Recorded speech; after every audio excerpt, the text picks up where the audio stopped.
Hello everyone, my name is Pakistan. Let's learn how to speak Urdu. Let's go.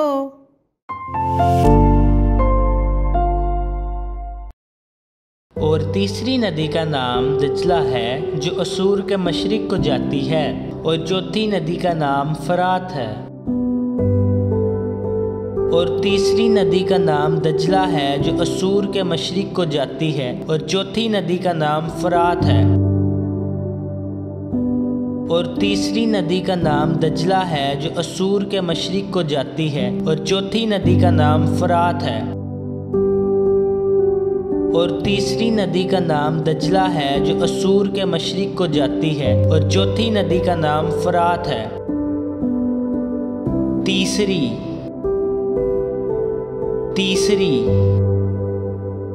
तीसरी नदी नदी नदी नाम नाम नाम।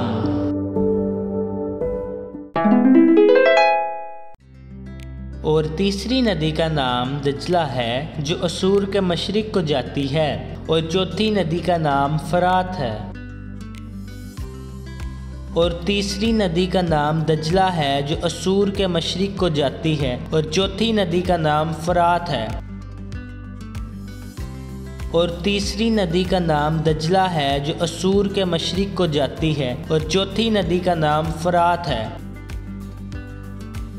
और तीसरी नदी का नाम दजला है जो असूर के मशरिक को जाती है, और चौथी नदी का नाम फरात है। तीसरी तीसरी तीसरी नदी नदी नदी नाम नाम नाम। See you again.